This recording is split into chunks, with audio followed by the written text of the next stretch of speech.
Hi పిల్లలు, అందరికీ శుభోదయం. ఈరోజు మనం 8వ తరగతి మొదటి పాఠాన్ని నేర్చుకుందాం. మరి మీకు అందరికీ తెలుసు మన రాష్ట్రం పేరేమిటి అని ఒకసారి చెప్తారా? ఆంధ్రప్రదేశ్ కదా. మరి ఆంధ్రప్రదేశ్ యొక్క గొప్పతనాన్ని తెలియజేస్తూ మనకి సంసిద్ధత కార్యక్రమంలో భాగంగా ఆంధ్ర వైభవం అనేటువంటి పాఠ్యాంశాన్ని ఈరోజు మనం చెప్పుకోబోతున్నాం.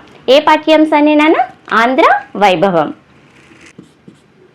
మరి ఎప్పట్లానే ఆంధ్ర వైభవం యొక్క ప్రక్రియ ఏమిటి, ఇతివృత్తం ఏమిటి, కవి పరిచయం, అలాగే ఉద్దేశం ఏమిటి అనేది మనం ఈరోజు తెలుసుకుందాం.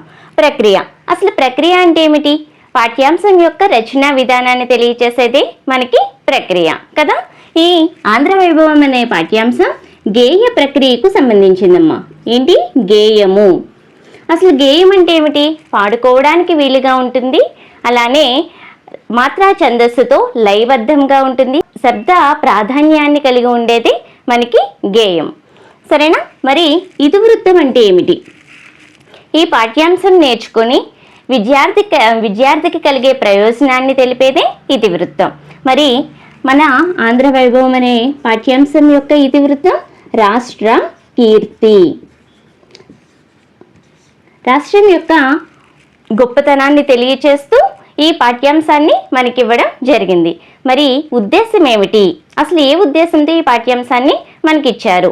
మరి ఆంధ్ర సంస్కృతి సాంప్రదాయాలను, ఆంధ్ర ప్రాంతాన్ని ఏలినటువంటి రాజులను గురించి, ఆంధ్ర కవుల ఘనతను గురించి మనకి తెలియచేసే ఉద్దేశంతో ఈ పాఠ్యాంశాన్ని ఇవ్వడం జరిగింది. మరి ఆంధ్ర సంస్కృతి సాంప్రదాయాలు, అసలు ఏంటి సంస్కృతి సాంప్రదాయాలంటే మనం ఎన్నో పండుగల్ని, అలానే మన ఇంట్లో జరిగే ప్రతి పెళ్ళిని కూడా ఎంతో సాంప్రదాయబద్ధంగా చేసుకుంటూ ఉంటాము కదా.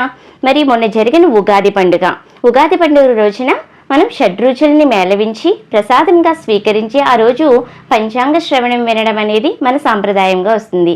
అలానే ఒక సంక్రాంతి పండుగ, దీపావళి పండుగ, ఇలా చాలా రకాల పండుగల్ని మనం అత్యంత వైభవంగా జరుపుకుంటూ ఉంటాం. ఇటువంటి పండుగలను గురించి, అలానే మన ప్రాంతాన్ని ఏలినటువంటి రాజులు, మరి ఆంధ్రదేశాన్ని పరిపాలించిన రాజులు ఎవరు అంటే శాతవాహనులు, ఇక్ష్వాకులు, విజయనగర రాజులు, అలానే కాకతీయులు కూడా మన రాజ్యాన్ని పరిపాలించారు.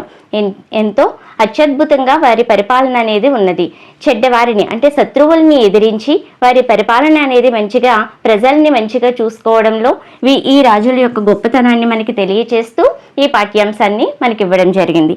అలానే ఆంధ్ర సాహిత్యాన్ని కనుమరుగు అవ్వకుండా ప్రాచీన కవులు కానీ ఆధునిక కవులు కానీ వారి రచనల ద్వారా మన సాహిత్యాన్ని ఉజ్వలభరితంగా చేయడం జరిగింది.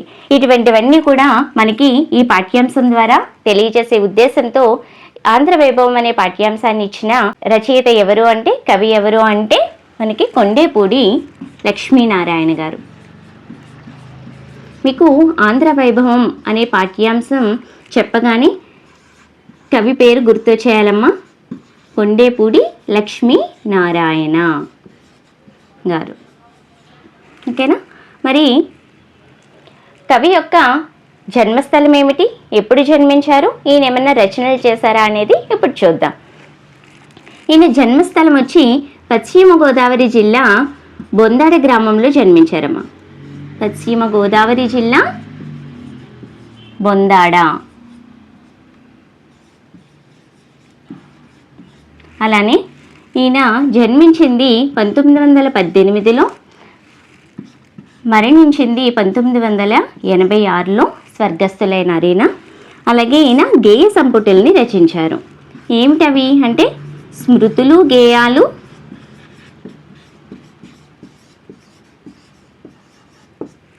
పాడరా ఓ తెలుగువాడా,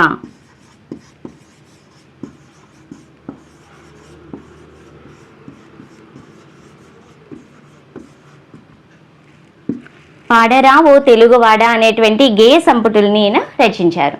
మరి ఈ పాఠ్యాంశాన్ని, ఆంధ్ర వైభవం అనే పాఠ్యాంశాన్ని మనకి దీని నుంచి తీసుకోవడం జరిగింది.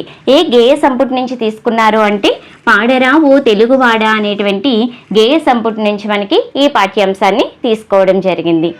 చూసారా పిల్లలు, ఈరోజు మనం కవి పరిచయం గురించి, గేయము, ఇతివృత్తము, అలాగే పాఠ్యాంశం యొక్క పేరేమిటి, ఎక్కడి నుంచి తీసుకున్నాము అనే విషయాలు తెలుసుకున్నాము. ఇప్పుడు మీకు ఒక 4 ప్రశ్నలు ఇస్తాను, వాటిని వాటికి జవాబులు అనేది మీరు చెప్పాలి. సరేనా? ఇక్కడ చూడండి నాన్న, మీకు 4 ప్రశ్నలు అయితే ఇవ్వడం జరిగింది. మీరు కవి పరిచయాన్ని బాగా చదువుకొని విని బాగా చదివి ఈ ప్రశ్నలకి జవాబులు అనేది రాయండి. చూడండి, ఆంధ్ర వైభవం పాఠ్యాంశ రచయిత ఎవరు? కవి ఎక్కడ జన్మించారు? ఆంధ్ర వైభవం అనే పాఠ్యాంశం ఏ గేయ సంపుటి నుండి వ్రాయబడింది? ఆంధ్ర వైభవం ప్రక్రియ ఇతివృత్తం ఏమిటి? అనేటువంటి క్వశ్చన్స్కి మీరు సమాధానాలు అనేటువంటివి రాయండి. ఈ పాఠ్యాంశం మీకు అర్థమైతే షేర్ చేయండి, అలాగే లైక్ చేయండి, సబ్స్క్రైబ్ చేసుకోండి. Thank you.